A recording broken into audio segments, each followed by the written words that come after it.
Chapter 50 of Pride and Prejudice by Jane Austen. Chapter 50. Mr. Bennet had very often wished before this period of his life that, instead of spending his whole income, he had laid by an annual sum for the better provision of his children and of his wife, if she survived him. He now wished it more than ever. Had he done his duty in that respect, Lydia need not have been indebted to her uncle for whatever of honour or credit could now be purchased for her. The satisfaction of prevailing on one of the most worthless young men in Great Britain to be her husband might then have rested in its proper place. He was seriously concerned that a cause of so little advantage to anyone should be forwarded at the sole expense of his brother-in-law, and he was determined, if possible, to find out the extent of his assistance, and to discharge the obligation as soon as he could. When first Mr. Bennet had married, economy was held to be perfectly useless, for of course they were to have a son. The son was to join in cutting off the entail as soon as he should be of age, and the widow and younger children would by that means be provided for. 5 daughters successively entered the world, but yet the son was to come; and Mrs. Bennet, for many years after Lydia's birth, had been certain that he would. This event had at last been despaired of, but it was then too late to be saving. Mrs. Bennet had no turn for economy, and her husband's love of independence had alone prevented their exceeding their income. £5,000 were settled by marriage articles on Mrs. Bennet and the children, but in what proportions it should be divided amongst the latter depended on the will of the parents. This was one point, with regard to Lydia at least, which was now to be settled, and Mr. Bennet could have no hesitation in acceding to the proposal before him. In terms of grateful acknowledgment for the kindness of his brother, though expressed most concisely, he then delivered on paper his perfect approbation of all that was done, and his willingness to fulfil the engagements that had been made for him. He had never before supposed that, could Wickham be prevailed on to marry his daughter, it would be done with so little inconvenience to himself as by the present arrangement. He would scarcely be £10 a year the loser by the 100 that was to be paid them; for, what with their board and pocket allowance, and the continual presents in money which passed to her through her mother's hands, Lydia's expenses had been very little within that sum.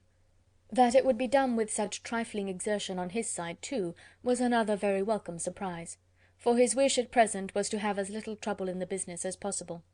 When the first transports of rage which had produced his activity in seeking her were over, he naturally returned to all his former indolence.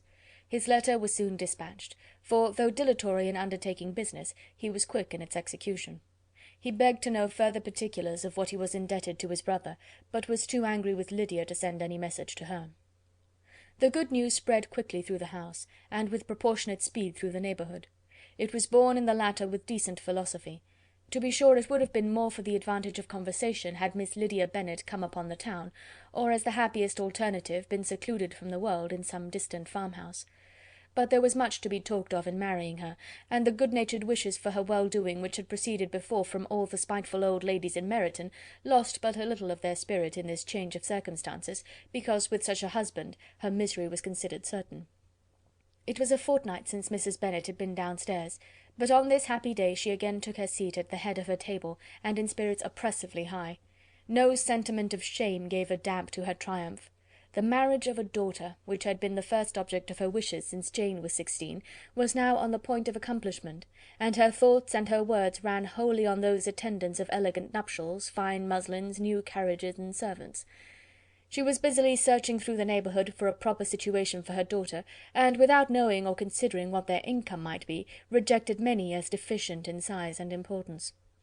"Hay Park might do," said she, "if the Gouldings could quit it, or the great house at Stoke, if the drawing-room were larger. But Ashworth is too far off. I could not bear to have her 10 miles from me. And as for Pulvis Lodge, the attics are dreadful." Her husband allowed her to talk on without interruption while the servants remained. But when they had withdrawn, he said to her, "Mrs. Bennet, before you take any or all of these houses for your son and daughter, let us come to a right understanding. Into one house in this neighbourhood they shall never have admittance. I will not encourage the impudence of either by receiving them at Longbourn." A long dispute followed this declaration, but Mr. Bennet was firm. It soon led to another, and Mrs. Bennet found with amazement and horror that her husband would not advance a guinea to buy clothes for his daughter. He protested that she should receive from him no mark of affection whatever on the occasion. Mrs. Bennet could hardly comprehend it. That his anger could be carried to such a point of inconceivable resentment as to refuse his daughter a privilege without which her marriage would scarcely seem valid, exceeded all she could believe possible. She was more alive to the disgrace which her want of new clothes must reflect on her daughter's nuptials, than to any sense of shame at her eloping and living with Wickham a fortnight before they took place. Elizabeth was now most heartily sorry that she had, from the distress of the moment, been led to make Mr. Darcy acquainted with their fears for her sister, for since her marriage would so shortly give the proper termination to the elopement, they might hope to conceal its unfavourable beginning from all those who were not immediately on the spot. She had no fear of its spreading farther through his means. There were few people on whose secrecy she could have more confidently depended, but at the same time there was no one whose knowledge of a sister's frailty would have mortified her so much, not, however, from any fear of disadvantage from it individually to herself, for at any rate there seemed a gulf impassable between them. Had Lydia's marriage been concluded on the most honourable terms, it was not to be supposed that Mr. Darcy would connect himself with a family where, to every other objection, would now be added an alliance and relationship of the nearest kind with a man whom he so justly scorned. From such a connection she could not wonder that he would shrink. The wish of procuring her regard, which she had assured herself of his feeling in Derbyshire, could not in rational expectation survive such a blow as this. She was humbled, she was grieved. She repented, though she hardly knew of what. She became jealous of his esteem, when she could no longer hope to be benefited by it. She wanted to hear of him, when there seemed the least chance of gaining intelligence. She was convinced that she could have been happy with him, when it was no longer likely they should meet. What a triumph for him, as she often thought, could he know that the proposals which he had spurned only 4 months ago would now have been most gladly and gratefully received. He was as generous, she doubted not, as the most generous of his sex, but while he was mortal there must be a triumph. She began now to comprehend that he was exactly the man who, in disposition and talents, would most suit her. His understanding and temper, though unlike her own, would have answered all her wishes. It was an union that must have been to the advantage of both. By her ease and liveliness his mind might have been softened, his manners improved, and from his judgment, information, and knowledge of the world, she must have received benefit of greater importance. But no such happy marriage could now teach the admiring multitude what connubial felicity really was. An union of a different tendency, and precluding the possibility of the other, was soon to be formed in their family. How Wickham and Lydia were to be supported in tolerable independence she could not imagine. But how little of permanent happiness could belong to a couple who were only brought together because their passions were stronger than their virtue, could she easily conjecture. Mr. Gardiner soon wrote again to his brother. To Mr. Bennet's acknowledgment he briefly replied, with assurance of his eagerness to promote the welfare of any of his family, and concluded with entreaties that the subject might never be mentioned to him again. The principal purport of his letter was to inform them that Mr. Wickham had resolved on quitting the militia. It was greatly my wish that he should do so, he added, as soon as his marriage was fixed on, and I think you will agree with me in considering the removal from that corps as highly advisable, both on his account and my niece's. It is Mr. Wickham's intention to go into the regulars, and among his former friends there are still some who are able and willing to assist him in the army. He has the promise of an ensigncy in General's regiment now quartered in the north. It is an advantage to have it so far from this part of the kingdom. He promises fairly, and I hope among different people, where they may each have a character to preserve, they will both be more prudent. I have written to Colonel Forster to inform him of our present arrangements, and to request that he will satisfy the various creditors of Mr. Wickham in and near Brighton, with assurances of speedy payment, for which I have pledged myself. And will you give yourself the trouble of carrying similar assurances to his creditors in Meryton, of whom I shall subjoin a list according to his information? He has given in all his debts. I hope at least he has not deceived us. Haggerston has our directions, and all will be completed in a week.